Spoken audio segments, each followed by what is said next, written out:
the thrill of one more kill, the last one to fall. Will never sacrifice their will. Don't ever look back on the world closing in. Be on the attack with your wings on the wind. All the birds will begin. And it's sweet, sweet, sweet victory. And it's ours for the taking. It's ours for the fight. And it's sweet, sweet, sweet victory. And the war is ours to fall.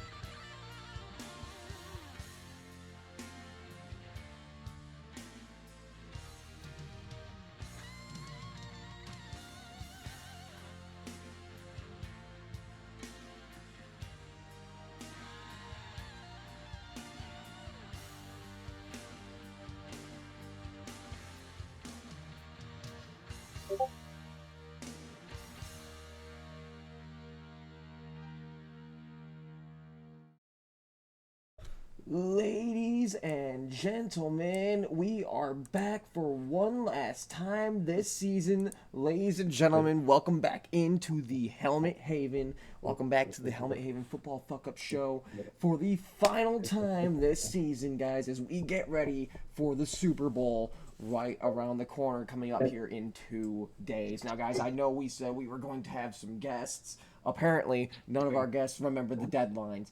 But it's not like we need them to put on a good show. We are still here to give you guys a show. We have plenty to cover. We have plenty of awards to give out. Kenny and I have assembled a great list of awards to hand out, and I cannot wait to go through them. But, of course, guys, normally we always start the show with the news. Now, obviously, there will not be a lot of news to cover, but Kenny, take us in. All right, so this past week we've had a few things that we can go through potentially that might be affecting some teams moving forward, starting with probably the biggest fish to be requesting a trade in former multi-time Defensive Player of the Year Myles Garrett requesting a trade from the Cleveland Browns. Now, here's the question. Where do you think Myles Garrett will end up, Ken? Well, I think obviously he is ring chasing, so we know he wants to go to a contender.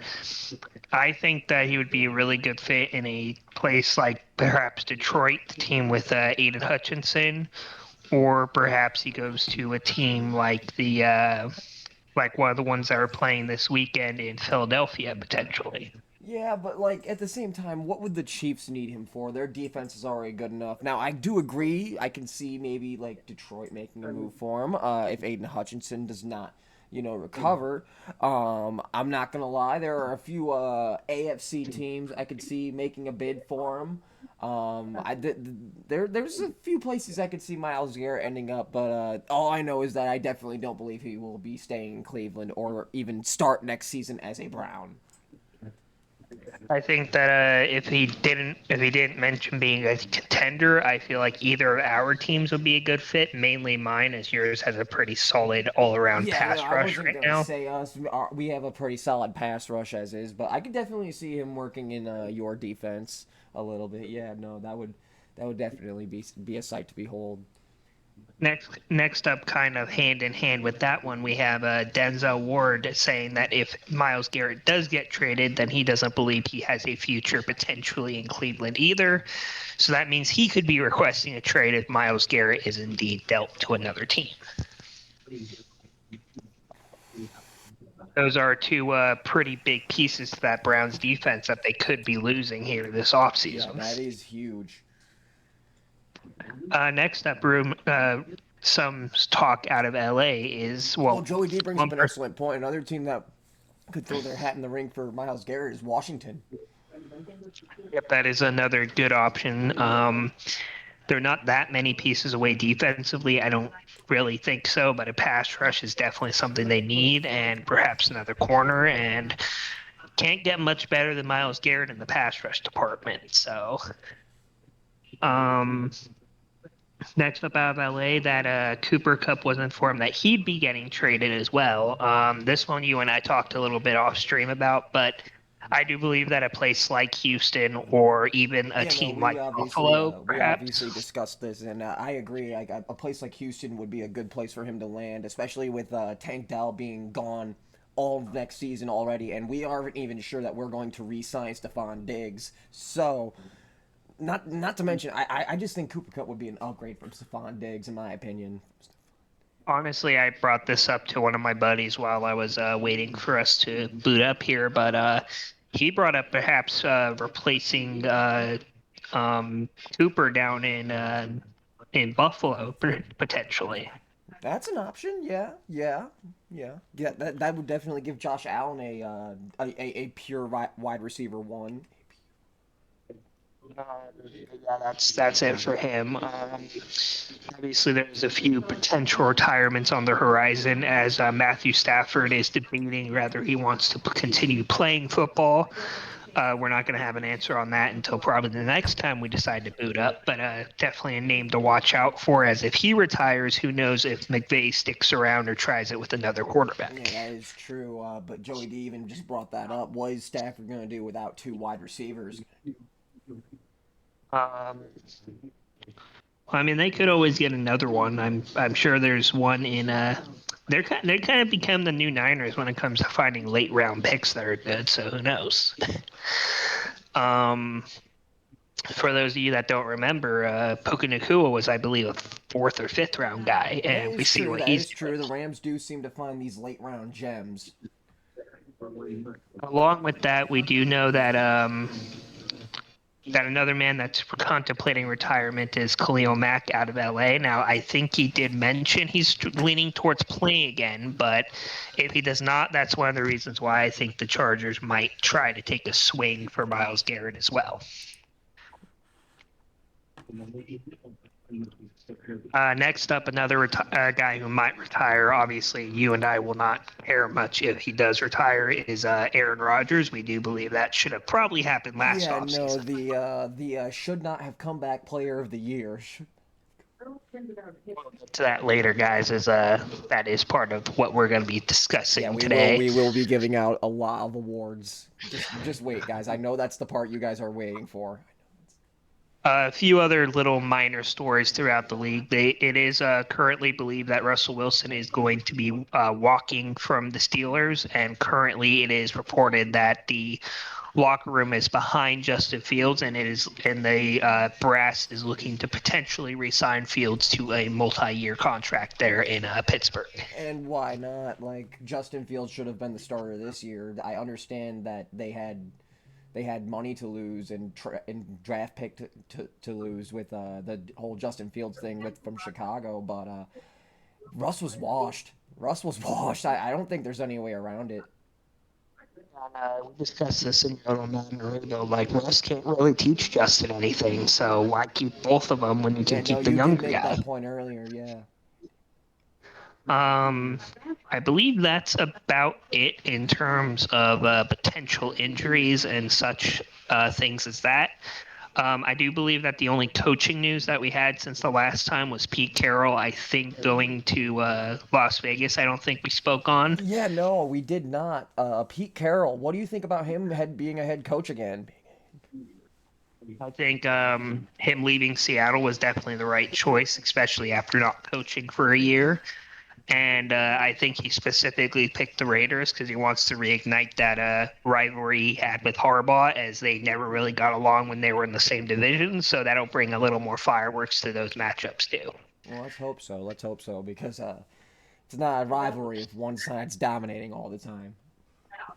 Yeah, as you come accustomed to hearing when we came to the Packers and Bears, it's not Yeah, a rivalry if you're getting your ass kicked. yeah, no. It's like when you're in a boxing ring and the guy does body blows on you and you barely graze his chin one time and then he kicks you in the head. You know, it's like Yeah, you, no, you're you, just did, asking you for more didn't do punishment. anything. But yeah, I think that's about it for new coaching. I know we brought up Mike Rabel before. I believe we already brought up Ben Johnson going to the Bears. Brian Schottenheimer, I think, was hired to the Cowboys, but I don't remember if we brought that up already. Because that's the best guy the Cowboys can hire, Brian Schottenheimer. I think that's. I mean, that just proves more about our GM of the year, worst GM of the year, we should say. A fuck up GM of the Um, year, but yeah, we will be getting to that, guys. I know you guys are waiting, but that will be the final segment of the show. We still have our normal mini show to do. Okay, so that's about it for news. Let's real quick, because we didn't get to do this since we didn't go up last week. Let's talk a little bit about these championship games that transpired last Yeah, week. I agree. I was about to say we need to recap the championship games, and then we need to give our predictions for the Super Bowl. So to recap the championship games, let's be honest, anyone with a IQ higher than a goldfish knows the Bills got screwed just like anybody else would have against the Chiefs. That's just what happens. I mean, we all know from the last show that your team was kind of the victim of the last time that happened. Yeah, So, no, it's bad. It's a bad matchup, guys. so In let's move case you on to the couldn't other one. tell. Washington did get its ass beat by the Eagles, but they are ahead of time on their rebuild for sure. Oh, that Like, is yeah, 100%. I don't think I ever saw a reality where Washington was beating Philadelphia. so Washington fan base out there, they dropped 50 on you, but I mean they had to score more points for no reason. If anything, that shows their sportsmanship over anything else. Um, but Washington, no need to hang your head on that one. You're definitely far ahead of what anyone expected you to Yeah, no, do. I So 100% agree, and I'm not gonna lie, I'm really looking forward to seeing what Jaden Daniels can do in year two. all right, so with that, let's go ahead and talk Super Bowl. We obviously have that as our screen header here for this episode, but Yeah, and you know what? I said it earlier. I'm gonna say it again. Eagles going to halftime with the lead, but Kansas City wins in the end. I'm sorry. We in may as this well just script, all like accept it. we've seen this script literally every single time they've won a Super Bowl before this one. It's always the same. They don't even try to hide it anymore. Yeah, no, it's bad. It's bad. But yeah, Kansas City wins the three-peat. You guys heard it here But first. let's all reminisce here for a second about that one Super Bowl they went to when the fake goat took on the real goat and got his ass handed to him. You know, when you really think about it, the Patriots dynasty wasn't all that bad. Yeah, the Patriots dynasty, we at least had a few years in between when they'd make Super Bowls, let alone win them. This feels like we're just in a fucking Groundhog Day situation. Just the team changes every year. And this even then, it is feels like it only changes every other time they go at this point. this is horrible. This is horrible.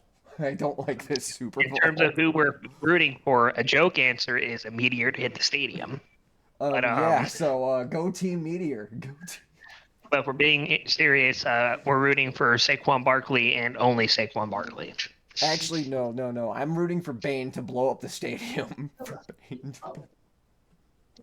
No, I'm rooting for Buffalo to jump the Chiefs in the locker room, beat them all down, and take their spot. Yeah, no, That's what we're rooting for I'm here. hoping for Bane to blow up the stadium or a meteor to hit the stadium or something. Just some sort of catastrophe to prevent one of these teams from winning. Like the slide says, guys, unfortunately, there must be a winner, but thankfully, there will be a loser.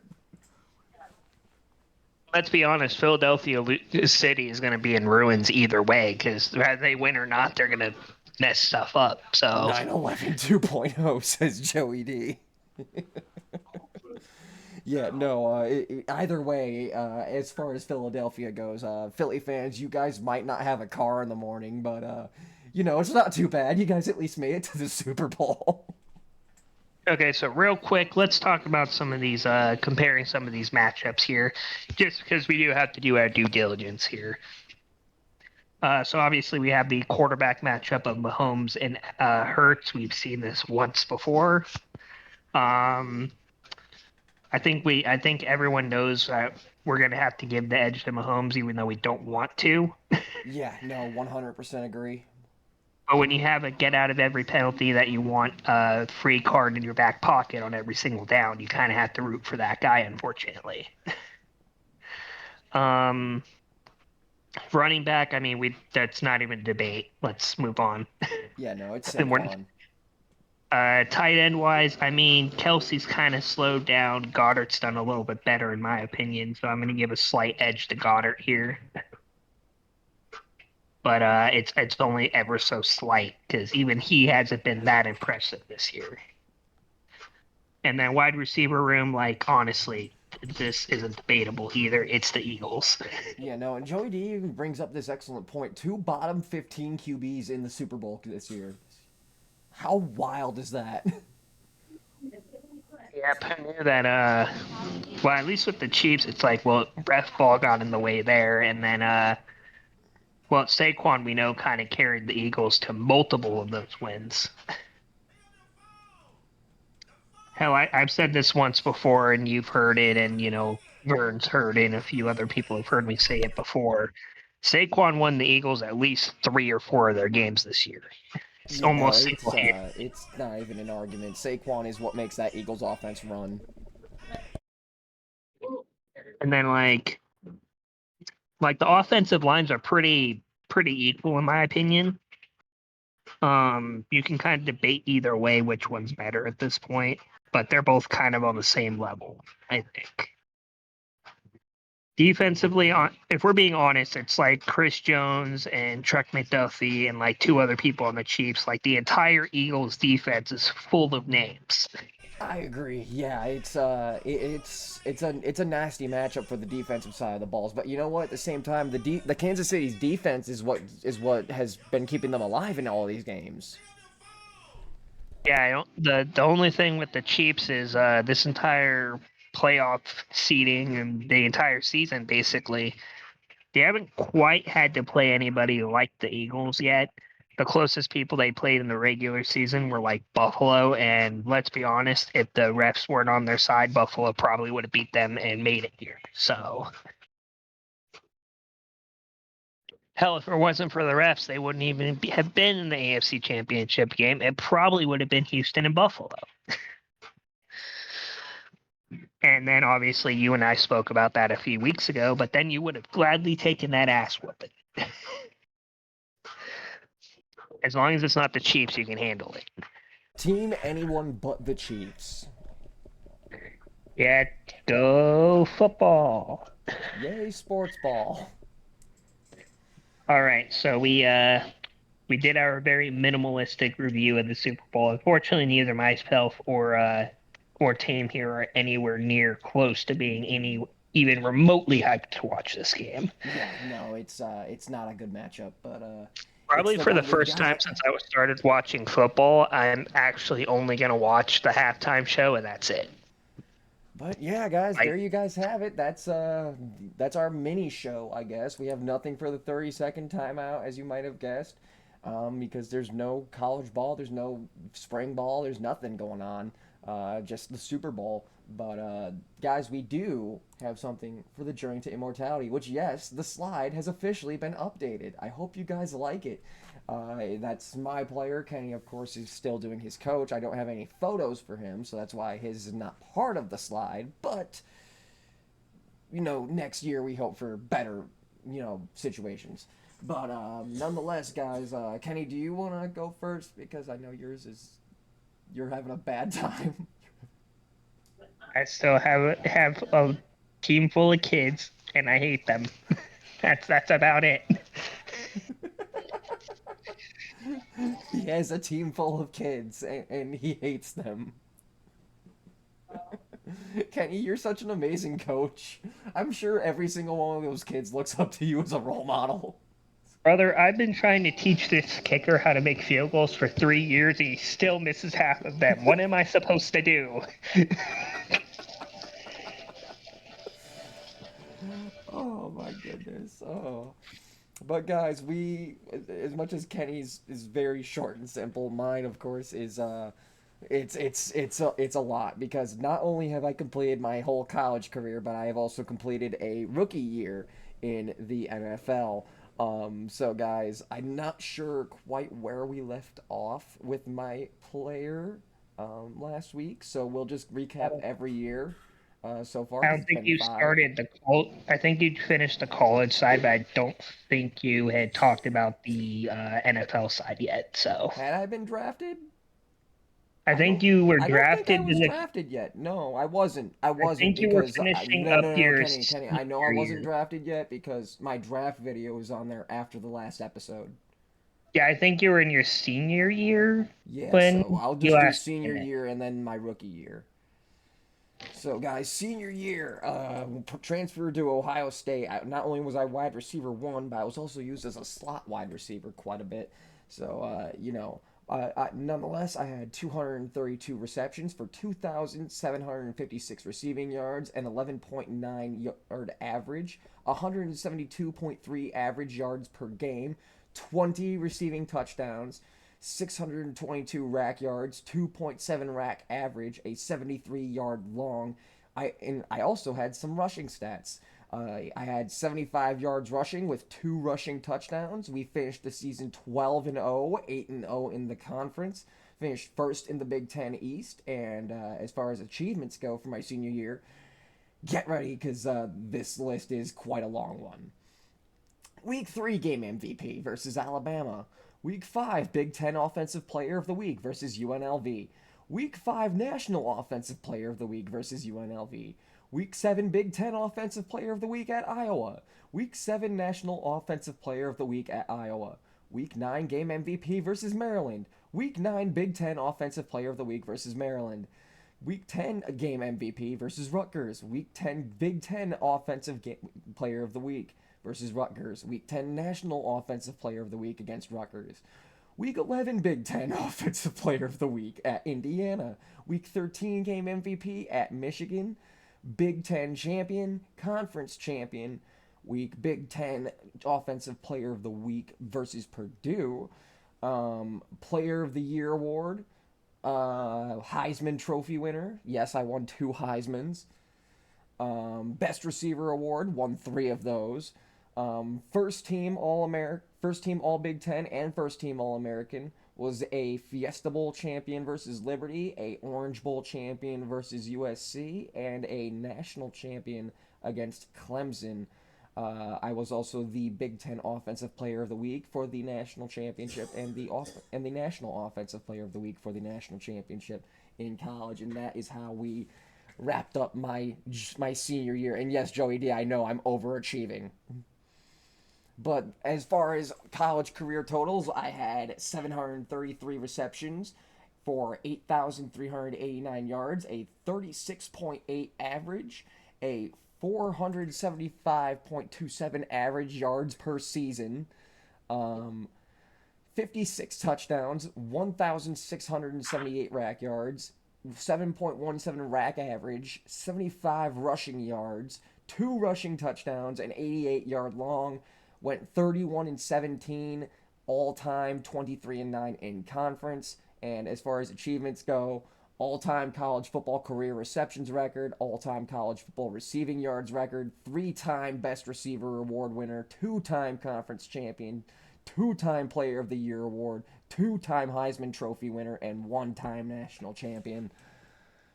Yeah, overachiever much, I know. As far as my combine results, I was a tactician wide receiver. I was 5'9", 170 pounds out of Ohio State. My 40-yard dash was a 4.45. My bench press, I had 13 reps. Broad jump was a 9'5". 20-yard shuttle was a 4.18. Route runner drill was 6 out of 8, and then my combine interview was 8 out of 10. I was drafted in the first round, pick 27, by the Arizona Cardinals for 13.5 million a year for 4 years. As far as rookie stats go, this is where it starts to get wild, guys, because Madden is total cheese. Like, if you thought I was overachieving in college, you ain't seen nothing yet. 220 receptions for 2,885 yards, 13.1 average, 169.7 average yards per game, 37 touchdowns, 435 rack yards, 2.0 rack average, 72 yard long, 8-9 record, finished last in the NFC West. Achievements: single season NFL reception record. I set that in week 13 at Minnesota. Single season receiving yard record, set that in week 13 against Minnesota. Single season receiving touchdown record, set that in week 15 against New England. Single game receiving touchdown record, also set that in week 15 against New England. I was a NFC All-Pro. I was Offensive Player of the Year and Offensive Rookie of the Year. So obviously no playoffs, but I am the only wide receiver in NFL history to eclipse 2,000 yards. Because I'm goated. But yeah, those are my stats. Bit crazy. And yeah, mad overachiever over here. But you know, I'm the GOAT. Guys, moving on from a journey to immortality. Nothing for fantasy football because there's no football. There's one game on. What are we supposed to do? Which, of course, guys, will bring us to a segment that Kenny and I wish we could have omitted this week, but unfortunately, we still have to keep it in. Guys, welcome to Ref Ball of the Week. What the hell's going on out here? It's the Chiefs game. It's the Chiefs game. Yeah, But no, that's like, not- was there any question, like, the entirety of the Chiefs-Bills game? Like, come on. Like, are you sure he was short? I mean, even the commentators who normally love to suck off Mahomes even was like, no, that should have been a first down. What is this? Yeah, no, this is getting utterly ridiculous. It's why even schedule a Super Bowl between two random teams when you're gonna give one team an unfair advantage every single time? But yeah, guys, that's just real quick Ref Ball of the Week. We wanted to put that out there. Guys, we are actually skipping over the player spotlight this week. We don't have anyone because there's not really a whole lot to cover. And like we said, we do have a lot of awards to give out here. So guys, skipping over player spotlight, that brings us to the personal segments. And of course, we will be wrapping it up with the awards. Guys, welcome to Kenny's personal segment, guys. Welcome to Charged Up.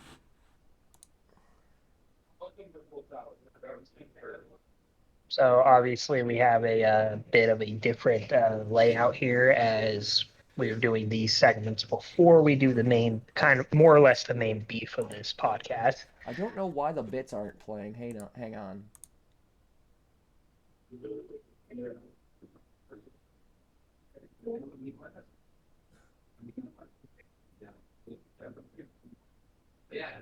Are they still not playing?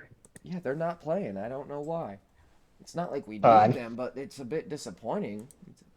Anyway, the structure of the show is obviously a little bit different this week, as after we're done talking on our personal segments, we'll do the fuck up of this past week because our awards are after this.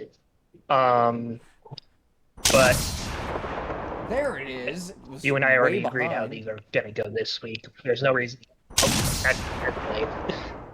The delay of podcast on the bid alert, 15-yard penalty to flip off the Chiefs. I don't know. But yeah, I mean, the year in review is, from my side of things, is obviously we kind of slightly overachieved people's expectations. Not mine necessarily, as at the start of the year I said we'd finish second in the AFC West. We'd probably have 10 or 11 wins. You remember it as much as I remember it. I was right. So everyone who said I was wrong can go fuck themselves.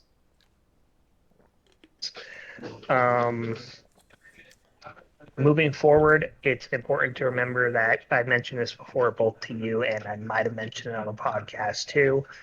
This is probably going to be the worst iteration of this Chargers offense, and we saw how good Herbert was at not turning the ball over during the season. If he carries it into next season and does the same type of thing again with a little more weapons, we'll see how much of a difference that's going to make.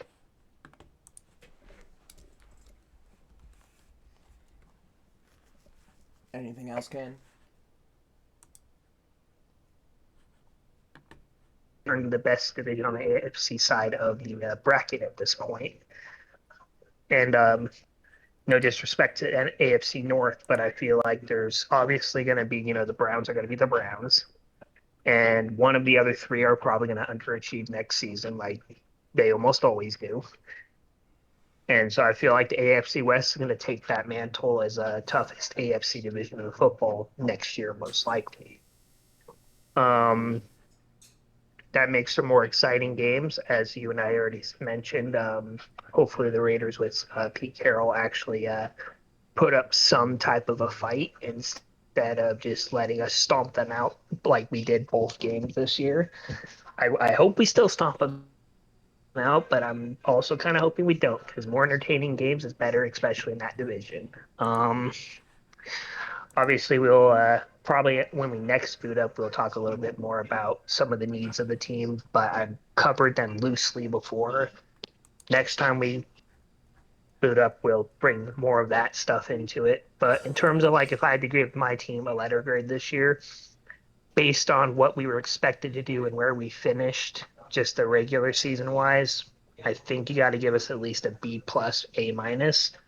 But due to the playoff loss, I'm leaning more toward B plus, and I'm gonna leave it there and allow you to do your segment now.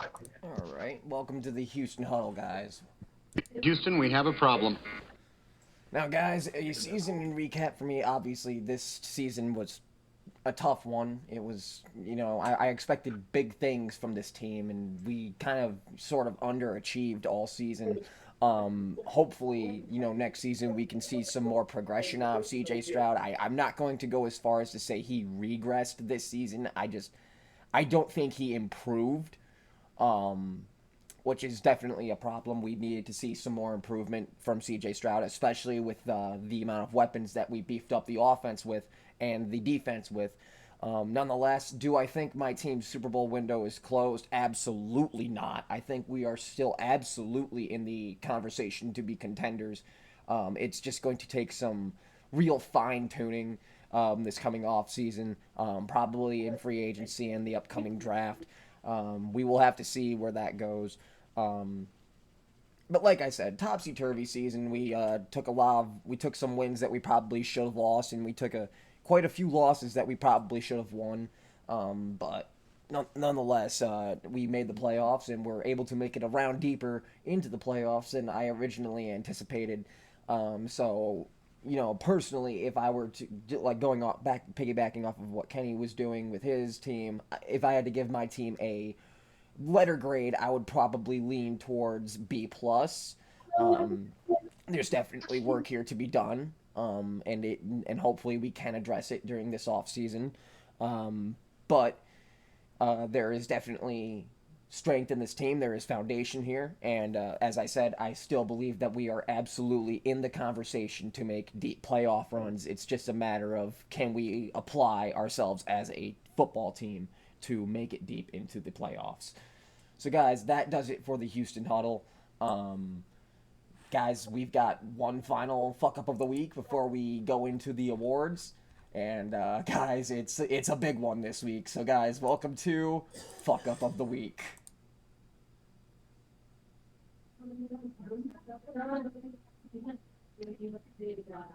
Okay, so Come on, mine worked. obviously but this is one not won't. something we were.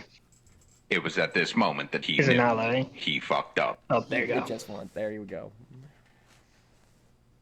Okay, so obviously this is not something you and I like to hear. You actually had to hear it more so from me than me hearing it directly beforehand.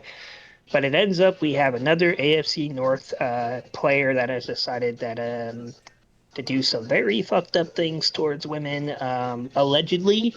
Apparently, he likes his happy endings too much, guys. For those of you who don't know who we're talking about, we are, of course, talking about Deshaun Watson 2.0, Justin Tucker.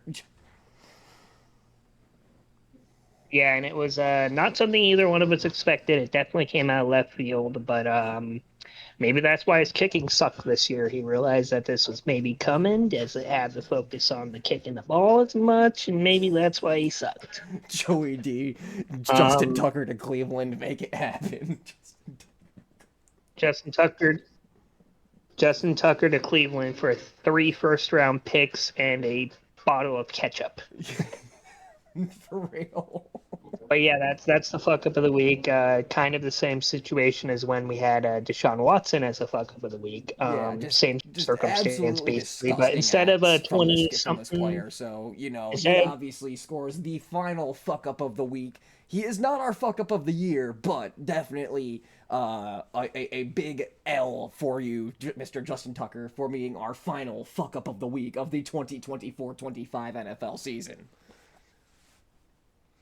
okay, I think we go over the NFL honors first before we go to our awards. Well, yeah, guys, that of course will wrap it up for the main portion of the show. But guys, don't go anywhere. We still have a whole episode of a mini awards to show. hand out. So, matter of fact, I'm gonna hit another theme here for us real quick.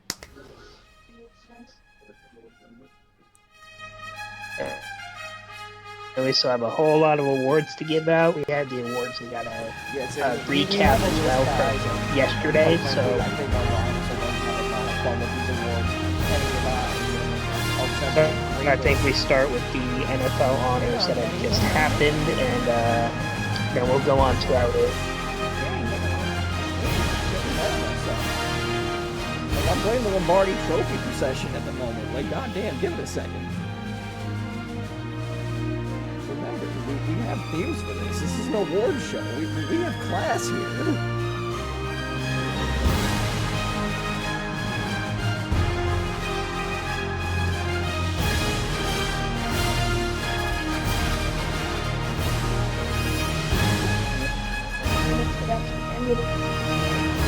Sound not being great. So yeah, guys, we have a whole list of awards to give out. So Ken, now if you want to take us into the awards, let's do it. Of course, we'll be starting off with the actual NFL awards that were handed out, and then we will move on into ours. Okay, let's start out with the NFL honors. The official awards is what we'll start with here. Let's start with let's do it in order from how they were given, just to make it a little easier on me real quick. We kicked off with the NFL Assistant Coach of the Year, which went to Ben Johnson, formerly of the Detroit Lions, now a Chicago Bear. The head coach of the Chicago Bears, nonetheless, but Mr. Big congratulations to Mr. Ben Johnson for not taking his team as deep as he did. They kind of did get hoed in the NFC Championship, but nonetheless. An offensive-minded coach, who knows? Maybe we see a little bit of a step forward for Caleb. We won't count our chickens, though, but we will see. Next up, we have NFL Normal Coach of the Year award, which went to Kevin O'Connell of the Minnesota Vikings, and I honestly think that's a no-brainer. As much as I think Dan Quinn would have been okay, Kevin O'Connell definitely gets it for making Sam Darnold into an actual good quarterback. And I 100% agree. Guys, the Minnesota Vikings were supposed to be in a rebuilding year, and they were dicking around with Sam Darnold all season. But nonetheless, head coach of the year, congratulations to him, Mr. Yeah. I was about to say Ben Johnson again because I'm reading the chat. Blah. Next up, we have Comeback Player of the Year, which went to Joe Shiesty. Obviously, great choice. I would have preferred J.K. Dobbins for obvious reasons, but Joe Burrow is definitely a fair enough choice as well. Was it really a comeback, though? I mean, Joe Burrow was never that bad. Yeah, that's why I'm like, you can kind of debate it, because he only missed 7 games last year, whereas J.K. hasn't really had a fully healthy season up until now, and even now he missed some games, so I don't know. I feel like you could have definitely given it to Dobbins over Burrow, but I can see an argument for Burrow too. He did have basically the best season a quarterback could have had without making the playoffs. Now, guys, we will of course have our own show's personal comeback player of the year, but that is the one the NFL named. NFL Defensive Rookie of the Year went to linebacker Jared Verse of the Los Angeles Rams. Very well deserved there. Yeah, 100%. Jared Verse has become quite a threat in that Rams defense. And yeah, he didn't quite entirely fill the shoes of Aaron Donald, but he definitely filled them a little bit. That's for sure. Next up, we have the Offensive Rookie of the Year. No surprise here that went to Jaden Daniels.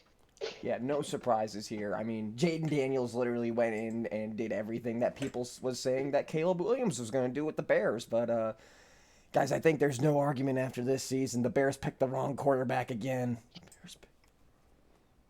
And it seems to be a little bit of a hamster wheel.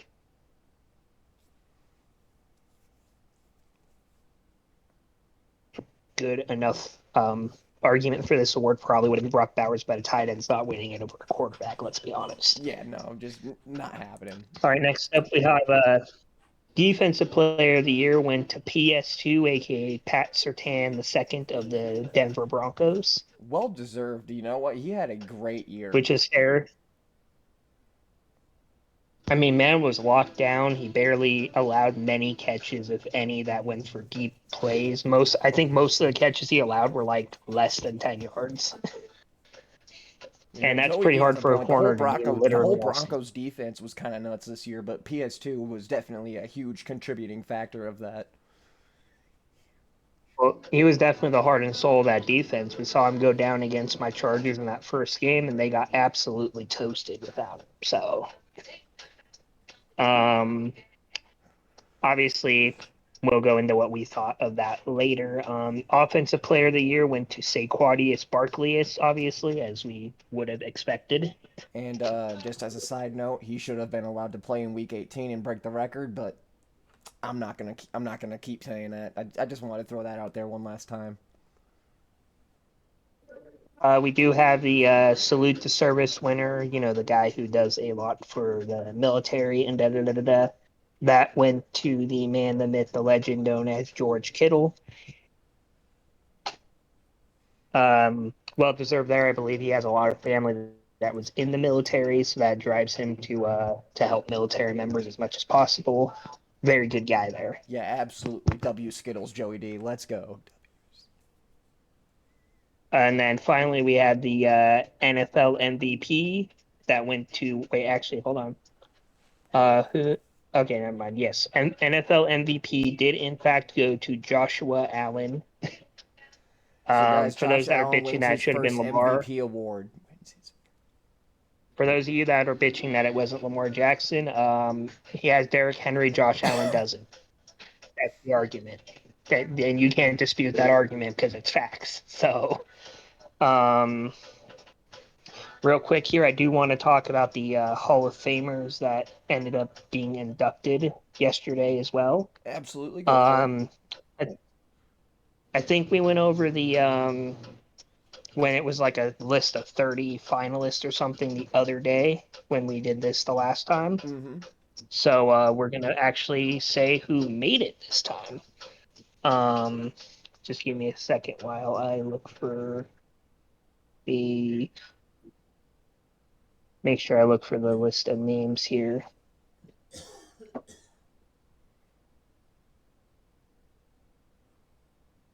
All right, so that's the wrong one.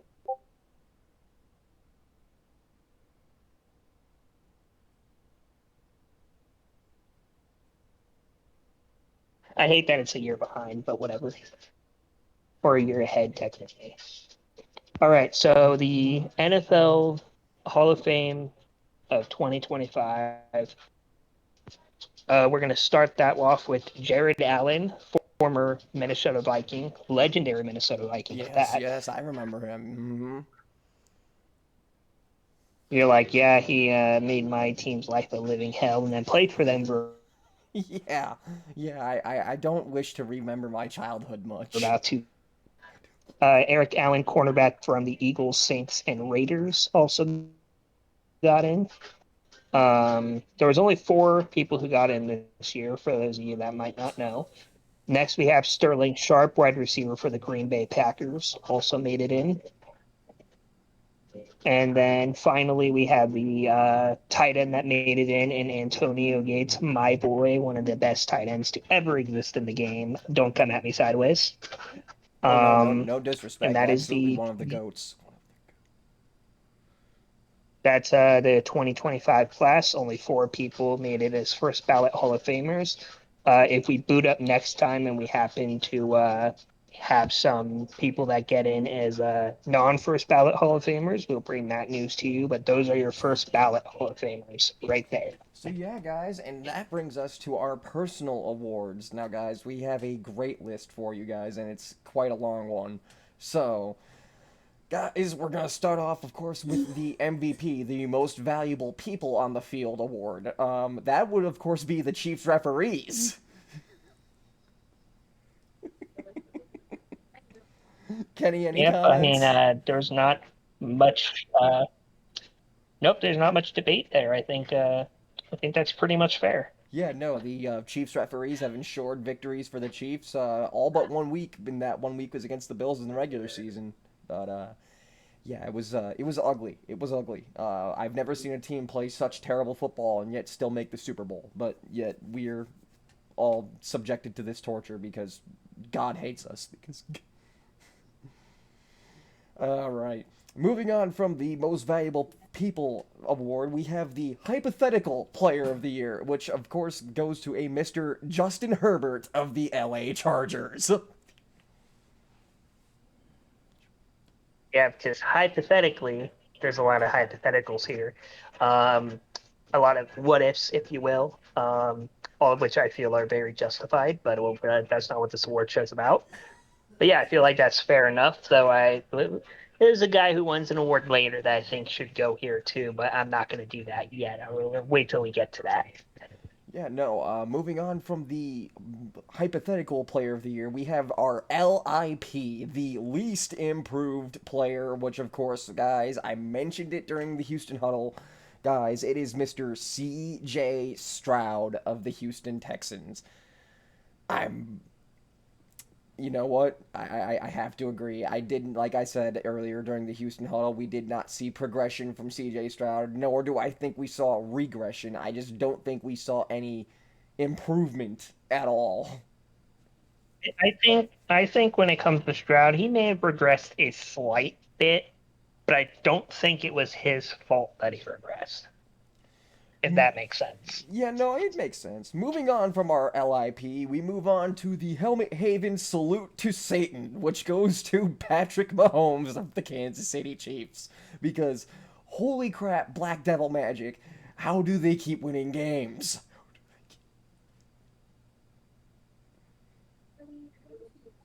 Yeah, and that's pretty legit. I mean, they gotta be talking to Satan. They gotta be bribing him or something. 'Cause Yeah, no, damn. they've clearly cut a deal with the devil, and there's no reason that they should be where they are. But I guess that's what happens when you sell your soul to Taylor Swift. I mean, Satan. Guys, moving on from the salute to Satan, we have the moment of the year, which of course was the Deshaun Watson Achilles tear. This was a great And moment. keep in mind, this is technically Don't a even time. pretend like it wasn't. Even Browns fans were happy about it. And let's be honest, couldn't have happened to a better guy. Like, Yeah, for real. For real. damn, What a stand up damn. guy for that to happen to. You man, just One absolutely one more crazy. thing on this moment of the year. One more thing on this moment of the year I want to say. I wish this happened last year and we could have switched Nick Chubb's injury with this. Just saying. Yeah, no, that was yeah. Moving on, we have the podcast episode of the year. Now, guys, there were a lot of great episodes this past year, but Kenny and I decided to give it to the pilot episode, episode one. Now, obviously, guys, this is far from our best episode when referring to episode one, but this is the episode that did lay the foundation for what this show would eventually become.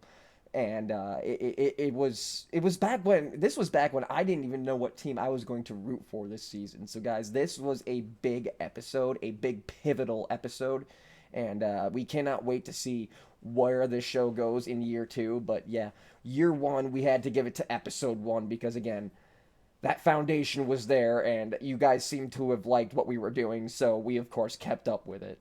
So episode one, of course, wins episode of the year. Moving on from episode of the year, we have the. Episode one. Go on, Ken. Go ahead. Episode one was also right around when I told Tame he's allowed to switch teams, and he said nani. Yeah, I was like, what? I can do that? Moving on from episode of the year, guys, we have the best game of the year, which, guys, we had to go to week 14 to find, and that was the Bills and the Rams. This was a fantastic game. Yeah, definitely a game that more or less kind of showed what both teams had and what we could expect from them moving forward. Yeah, an And absolute slobber knocker of a football game. It was fun down to the every last second, man. I love that game. It was a great football game to watch. yeah, it was one of the best easily. And anybody who doesn't think so, you're either Dolphins fans or you don't know ball. Yeah, no. Moving on from there, we have the worst game of the year, which was the Bears and Seahawks from Week 17, the 6-3 thriller. Did anybody stay up and watch that entire game other than the fan bases of those teams? That is a legitimate question. Did anyone legitimately finish watching this game? Because absolutely fuck all happened. But yeah, that was by This reminds far me of like the every worst single game Colts. I have. That was one of the worst football games I have ever had the displeasure of watching. It was horrible. That felt like watching like 90% of the Broncos games from the year that Russ was playing the You know, first time. it was Like it bad. was It that bad. was bad. Moving on from worst game of the year, guys, we have Tank Bowl of the year. Should I play the theme for it, Ken? Should I play the Tank Bowl theme? One last Yeah, you time. definitely should. That it fit. Guys, one last time for the Tank Bowl of the year. Here's our Tank Bowl theme. Give it one moment. My browser is moving a bit slow. Get matched today with And, the tax. well, you have all the.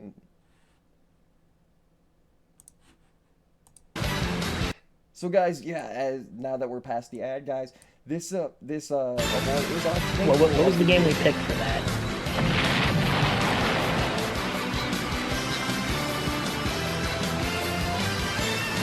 Yeah, unfortunately, we did those. For those that don't know, we talked about the awards multiple weeks ago, so Yeah, I no, do not so, have them in front Tank of me. Bowl of the Year award, guys. Saints and Giants from Week 14. This was a sloppy game. Sloppy game. It was fun to watch, unlike the Seahawks and Bears game. Yeah, I will because say it was that actually it worse. was fun to watch. At least if you're a fan of seeing just how bad people can play football. But if you were looking for a good game, you went to the wrong place, and if you ever thought it wasn't, then you're the one that's wrong here, Yeah, not no, the NFL. this was a sloppy game from beginning to end. Moving on from the Tank Bowl of the Year, guys, we have our QB Duel of the Year, which of course is from Week 10 when Joe Burrow went face to face with Lamar Jackson. And yeah, it was a shootout. The first meeting was also a shootout for those that might have missed the first one. They played in two games that could have been game of the year, to be honest with Yeah, you. no, this was a But fantastic game. imagine if Joe Burrow had a fucking defense. Though. Yeah, no, for real. Imagine, it probably would have been even better. Moving on from QB yeah, Duel of the Year, guys, we have the Comeback Game of the Year, which of course which took place in Week 16 between the Commanders and the Eagles. Yeah, the Commanders came back in that one. For those Eagles fans that are like Jalen Hurts didn't play, blah blah. Who cares? It was still a comeback. Doesn't It was matter. still a big comeback nonetheless, but it was a nasty comeback, and it was amazing to see. But yeah, Commanders and Eagles in Week 16, comeback game of the year. It was insane. Moving on from comeback game of the year, we have our worst rookie of the year award, which goes to Mr. Dallas Turner of the Minnesota Vikings. He was terrible. And yes, guys, we did not have our bias and put Caleb here. We weren't going to be dicks. He didn't play that bad. we debated it for a second, but no, we decided to actually put someone who played bad here. Yeah, no, And he Dallas played Turner didn't really do it. genuinely terrible. It was bad. Moving on from the worst rookie of the year, we have the best touchdown celebration. And guys, it's just give it to Cam Bynum. Pick any one of Cam Bynum's touchdown celebrations. He wins the award. It doesn't matter if you want to go Camp Rock Literally, or the White Chicks dance or whatever. They're all legendary. Yeah, every single one. Doesn't matter. I hope we see more next year, to be honest with you, because damn is he good at figuring those things out. Yeah, no, for real. I love Cam Bynum, even though he's a Minnesota Viking. I love his touchdown celebration. And I think yeah, that guy's creative as all hell. I think the one, if I had to pick one myself, I'd probably give it to the fucking White Chicks one, just because it was fucking hilarious. Yeah, no, that was probably gonna be my pick for my favorite one too. Either that one or Camp Rock. That one was pretty good too. Seeing him break a Disney Channel one. Yeah, those are all fun. But yeah, that's our celebration of the year. Guys, podcast guest of the year. Now, guys, we had this guest on the show twice this season. As much as I don't like his favorite team, guys, Mr. Mike the Kid Brown. Congratulations to Mr. Mike. You, of course, are the Helmet Haven Football Fuck Ups co-host of the year, the guest of the year. We, of course, we already told you about this ahead of time, but congratulations to him. And fun fact for you, those of you that don't know, obviously we're not using it this week, but traditionally the Helmet Haven theme MVP interlude is performed by Mr. Mike the Kid. So just a free little tidbit for those of you who may not have known that. Moving on from podcast guest of the year, we have the football fan list of the year.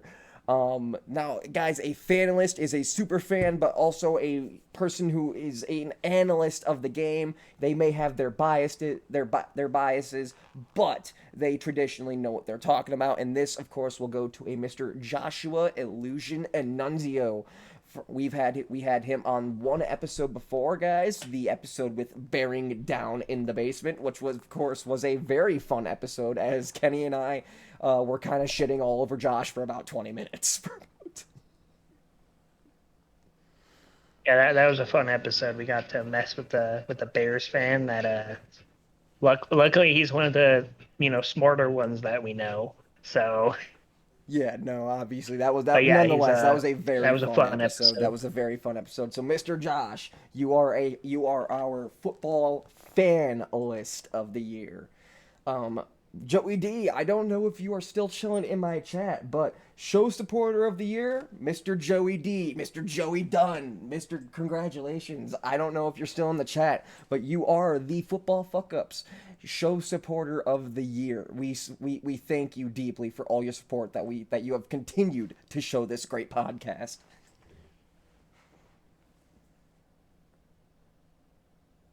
Kenny, any comments? Yeah, obviously, I normally don't see myself who's the most supportive here, so I mainly left that award up to you. But yeah, from what I've heard from when we are doing podcasts, I know his name gets mentioned quite a few times throughout each episode, so I don't think he could have gone to anyone even remotely close to better than that. So yeah, congratulations, Mr. J. Yeah, short and sweet for that one. Again, that was I let you supporter of the year. It's a big award, guys, and Mr. Joey D, you are the inaugural winner of it. Moving on from the podcast awards, guys, we move into the meme of the year, and guys, meme of the year goes to the existence of Will Levis. Because like every single week we got a new meme with it. Yeah, no, like, guys, Will Levis was obviously not a good quarterback, but my God, did he provide plenty of legendary memes. He also won the NFL meme category of offensive or defensive player of the year. So yeah, defensive player of the year, Will very Levis. good at that. Yeah, so congratulations to Mr. Will Levis. You are the football fuck-ups meme of the year. Your very existence, sir, is a meme. Moving on from meme of the year, guys, we have the fuck-ups of the year, the Dallas Cowboys, all in your ass. All in, all in, all in. That's what we heard from Cowboys fans all off season. The very bad ones, the very stupid ones that thought he was being serious. He made y'all look absolutely stupid. Yeah, no. Congratulations, Dallas Cowboys. You made yourselves look like a bigger ass than you usually do, which is saying something because that's very hard to do. Moving on from the fuck-ups of the year, we have the fuck-up owner of the year, which, guys, we're gonna rip on the Cowboys some more. Mr. Jerry Jones, Mr. Jerry Boy, you are the Helmet Haven fuck-up owner of the year. Congratulations, sir. And what in this age of like a fine wine, because we don't even know who that coach is that you hired, bud. So For real, thank you for for real. making it This easier joke for never us. gets old. This joke will never get old. Moving on from fuck up of owner of the year, guys, we have the fuck up coach of the year, guys, and this, of course, will go to Mr. Matt Eberflus of the Chicago Bears.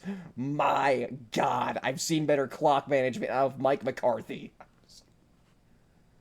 Can we talk about how he went from 4-2, making the Bears fans think they're the goats, to a Hail Mary that basically shattered their spines, apparently? Can we talk about how Justin Fields took this guy to almost a 500 record, yet Caleb Williams, with a stacked offense, couldn't get this dude in anywhere close near a 500 record? It really proves what they let go of there down in Chicago. Yeah, no, it's bad. But congratulations, Mr. Eberflus. You are the fuck up coach of the year for this inaugural season. Sleeper of the year, Congrats guys. to the Now, Cowboys, Kenny, by the this way. one goes to one of your boys. Sleeper of the year goes to a Mr. J.K. Dobbins. Yeah, for those that don't know what that means, my boy here picked up JK to be on his fantasy team. I already had him on mine, and he obviously paid dividends for him as much as he played dividends for me. A fantastic And flex hell, player if you ever needed one. while we're talking about guys that got picked up, I also want to remind you guys that I kind of bailed him out of a bad situation at the start when he had CMC in his starting lineup, and told him, "Hey, Jordan Mason, you might want to go pick him up." And I think Yep, that and that J.K. definitely saved my Dobbins season there in kind the of, early stretch. yeah, Now, because if moving he didn't on pick him from up as soon as I Sleeper of the told Year, guys, this brings us to our personal, the Helmet Haven Football Fuck-Ups Comeback Player of the Year, which goes to a Mr. Sam Darnold of the Minnesota Vikings. did you say Sam Darnold? No, I just moved on to the Remember next us saying award. him. Oh, okay. What was this one for again? This was our Comeback Player of the Year, which was Sam Darnold, which was... Yeah, honestly, this one kind of aged a little worse than the other ones did, but yeah, it's fair. Yeah, It's a I fair enough definitely agree. I option. think ours So hits a he little also more came back closer from to home with Comeback Player of the Year. I think Sam Darnold definitely made a huge jump here with the Minnesota Vikings compared to previous seasons. We're not going to mention his years in for Carolina or New York. We're just going to stay away from that. those that don't know, if this was NFL rules, we technically wouldn't be able to give it to Sam Darnold, as he only came back from sucking. But because we're not the NFL, he is eligible to get this award, which is why I got it. So yeah, Mr. Comeback Player of the Year for our show But goes to a Mr. Sam Darnold. Congratulations. Now, guys, moving on from there, we have the Should Not Have Comeback Player of the Year award, which goes to Aaron Rodgers. My God, this dude is washed. And you know what? and here's the thing: As a former Bears fan, it brings me great joy to see Aaron Rodgers struggling so badly. I also want to point out, guys, that yes, he did finish with decent stats. Not great for his standards, but they're at least decent. However, he still finished with a worse record than fucking Zach Wilson did with that team. So, I mean, if that doesn't tell you everything you need to know. Yeah, no, Aaron Rodgers, you should not have been playing another year, and you're probably yet gonna play another year, which is just ridiculous. You need to hang it up, dude. Moving on from the wash up of the year, guys, we have the choke artists of the year. And guys, this of course is the old guard, the Atlanta Falcons. How do you have not only a multiple game lead, but a tiebreaker win, sweeping the Bucks and still lose your division? Yeah, for real. How? How did you let that happen, Atlanta? Like, oh my God! Like you finally had a chance to shake this chain of choke artists, but yet this might be a worse choke than 28-3, honestly, Ken, because this one's like a long-term choke. Yeah, I gotta say it is. I mean, yeah, the one was in the Super Bowl, but you could have been in the playoffs and you just completely crash and burn. Yeah, no, like I would argue that this is worse than 28-3.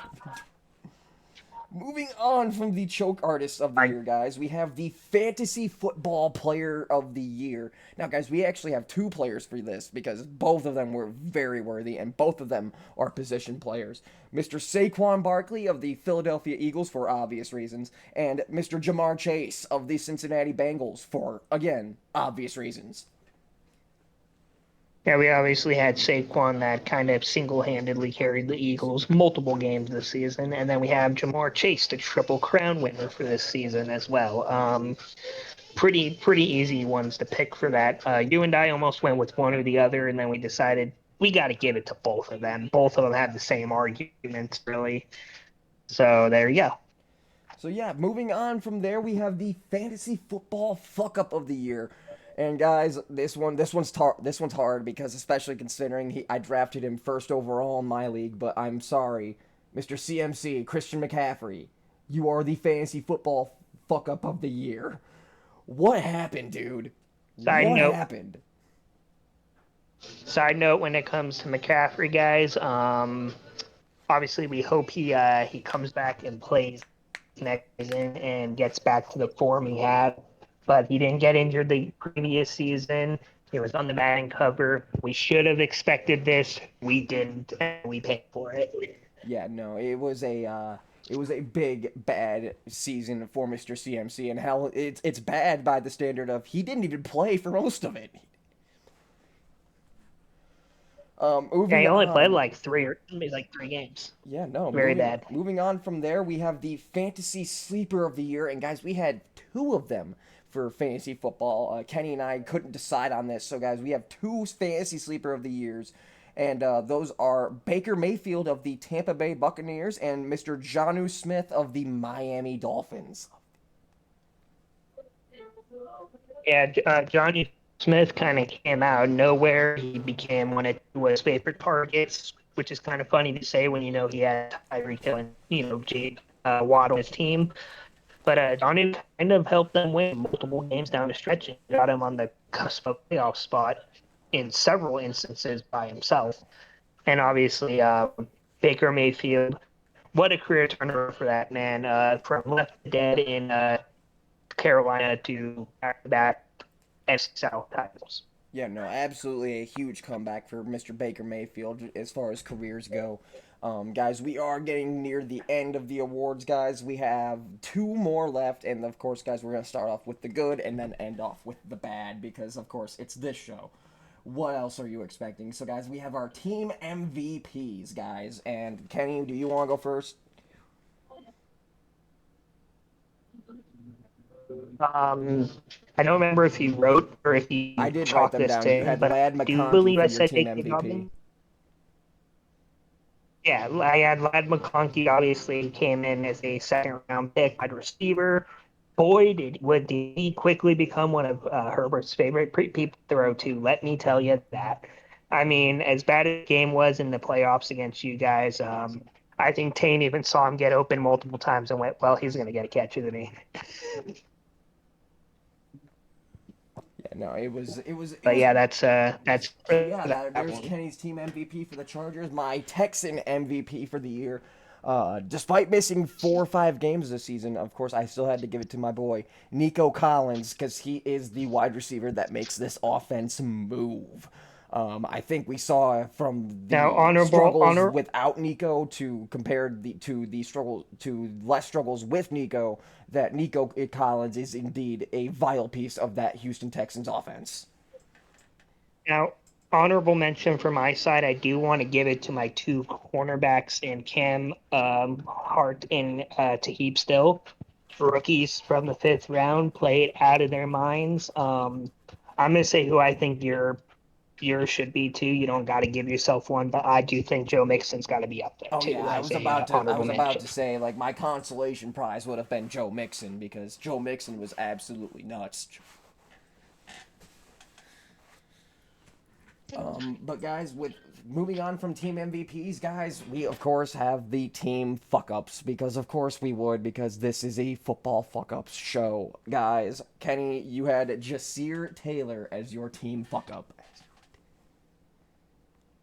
Yes, man single-handedly basically lost some of these games down the stretch by getting absolutely torched.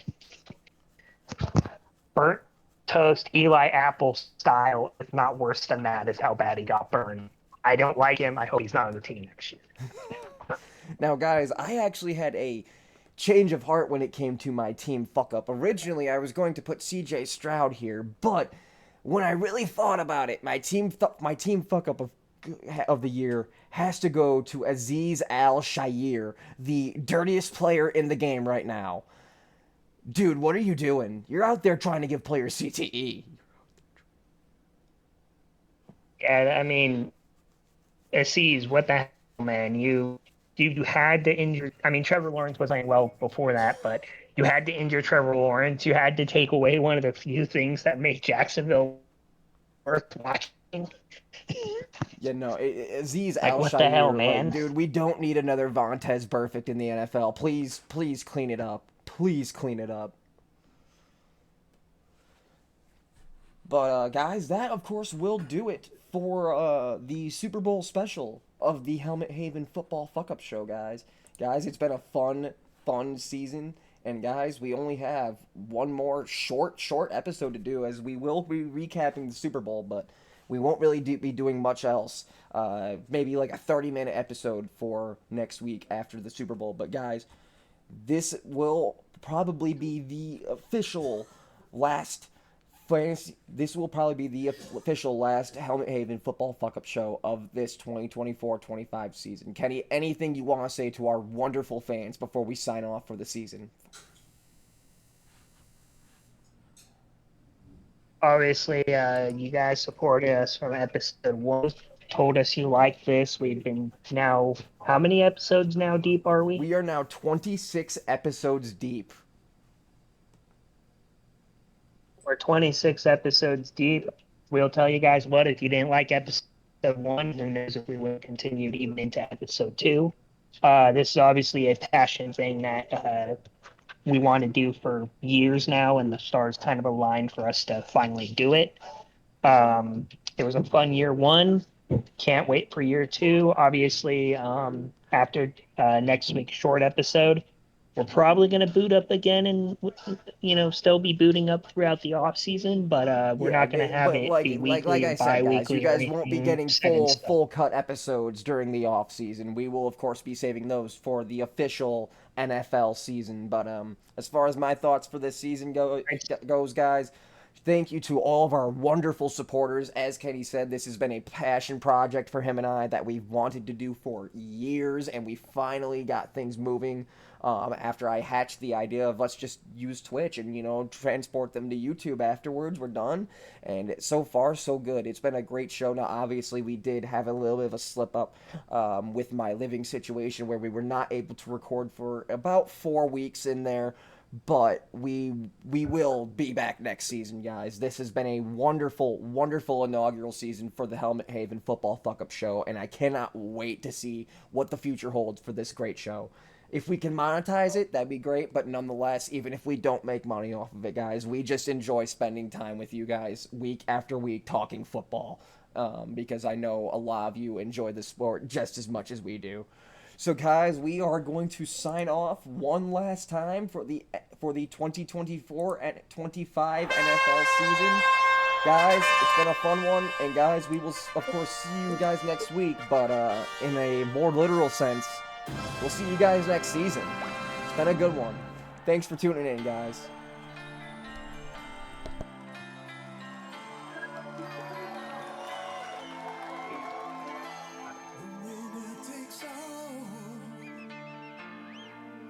It's the